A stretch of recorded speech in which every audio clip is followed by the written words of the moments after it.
What up, fellas? It's Ty. Welcome back to the channel where we discuss all things prostate and prostate cancer related. If you're new here, welcome to you. Been here for a while, watched the video, maybe even liked and subscribed. I appreciate you. I really do. And welcome back. So today I want to talk to you about your recovery. Specifically, we're going to talk about anyone who's had a surgery of some kind. But I want to tell you some of the things that I did to get my core strength straight and to kind of walk you through that process because, if you're younger, you're pretty active. You're going out, you're doing things. And that's not to say that the older version of all of us aren't as active. But again, if you're in your late 60s, you may not have a gym membership.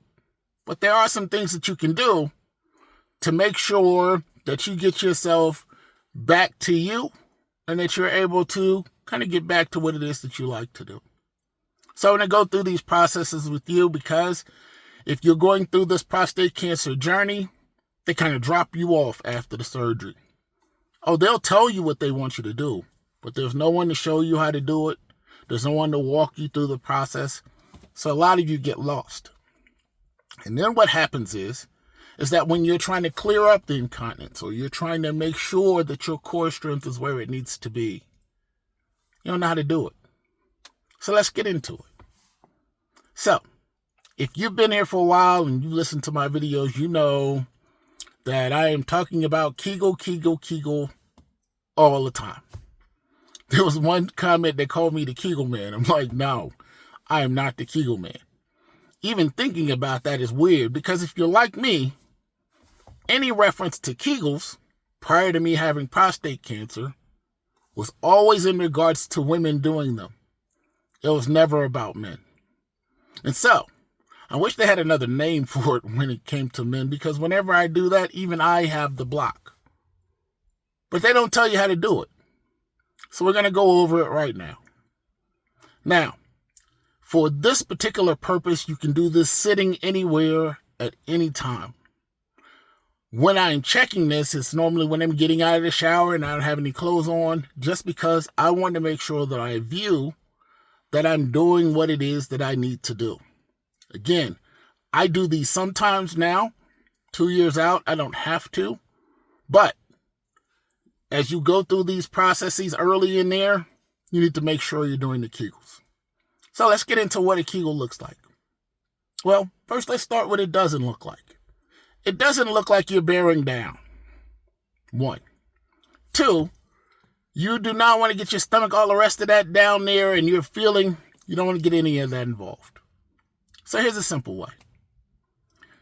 You look down and you imagine pulling your penis into your body. That is similar to how it is that I have talked about in other videos where you cut off your stream. But in the other ways that you're doing it, when you are doing that, once you feel that, you can't hold it. So you immediately release it. So if there's urine or something, you're trying to hold back urine or you're trying to wait till you get to the restroom, immediately you can't do that if you have too much stress down below. So what you do is you sit and immediately feel like you're pulling your penis into your body. And then you hold. 1001, 1002, release. And you keep doing that.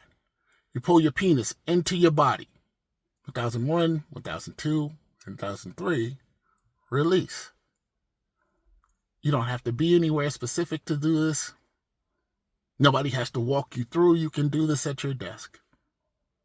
The point you want to get to is that you hold it for as long as you'd like to, and then you let it go. Now, the thing about that is that if you remember ejaculating or if you are sitting there, that's that feeling, right? It's going out and you pull it in and you hold. So that is the Kegel exercise.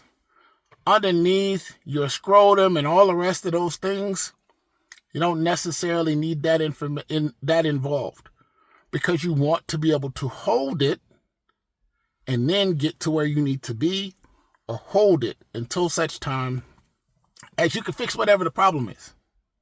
So, pull your penis in. I do this when I get out of the shower because as you do that, you will see your penis move. And if you're pulling hard enough in and then you're holding, you will also feel it move and you will see it move. And that means that you're doing it correctly. So get to work. Now, secondarily, after your surgery and your process, they'll tell you need to strengthen your floor muscles. You need to strengthen your floor muscles. Where are they? I mean, what exactly are you supposed to do? Now, in earlier videos, I talked about how prior to my surgery and then afterwards, I would do body squats. I would put my feet shoulder width apart and I would squat. And I would do 20 squats sometimes, or 25. For every time I went to the restroom, I had frequent urination. So I did a lot of squats. But you could do them. I did them in the bathroom. No matter what. No matter where I was. It was funny. If I was out somewhere, I would make sure I did them. If I was in my office at work, I would make sure. If I was at home, I made sure before I left the restroom, I owed myself 20 squats, and I did them. I am trying to make sure that you understand that when we talk about your core, we're talking about your stomach, but your stomach muscles goes into your hamstrings. So you need to get all of that ready to go. Don't limit yourself. Again, when you squat, whatever it is that you weigh, that's what you just squat. So you can get to work that way. Now, when we talk about those floor muscles and all of that, we're not trying to get on the floor to get your stomach straight. And this is what I want to really get into because it's one of the things that I do, and I hadn't really shared it. And that is for my abs and my core strength. So I'm a gym rat. I go to the gym all the time. But for my core, I do chair workouts. Yep, chair workouts.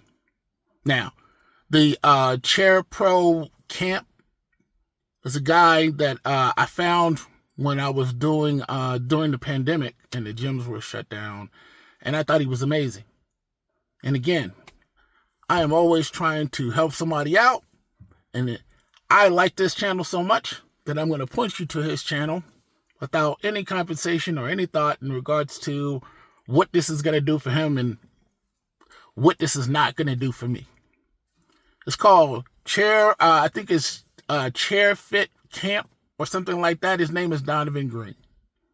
Now, the difference between Donovan and some of the other channels is his whole process is for you actually getting fit and actually getting your core involved. He has a number of ab videos on there, and those ab videos will actually get your core strengthened. Now, I want you to make sure you stay focused with me. I'm not sending you there because I'm like, oh yeah, we're friends. That's not what I'm talking about.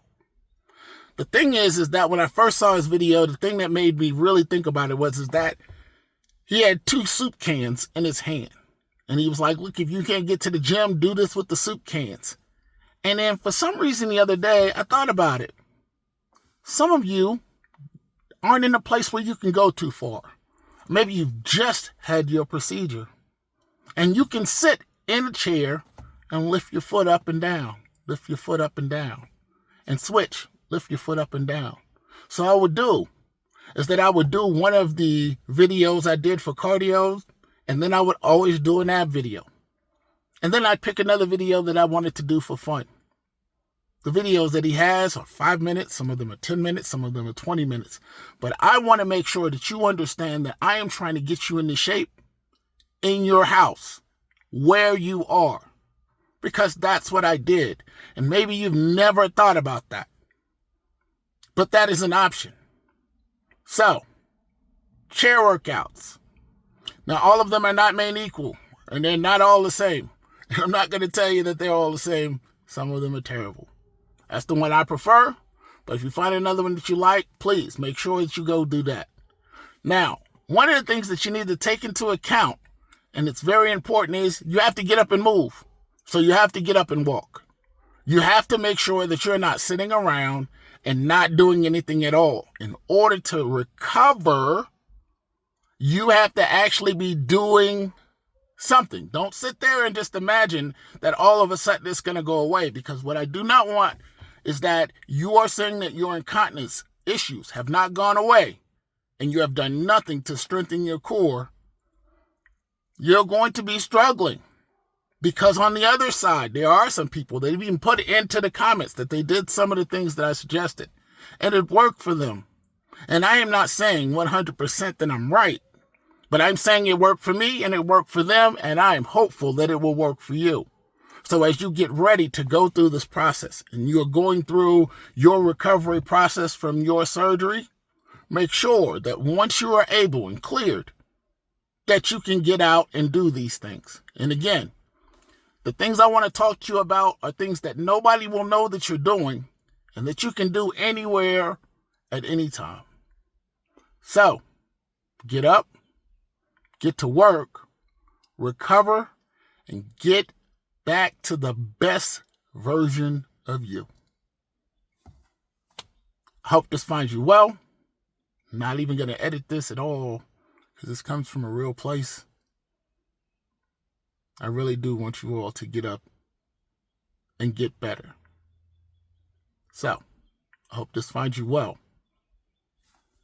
Peace and blessings, fellas.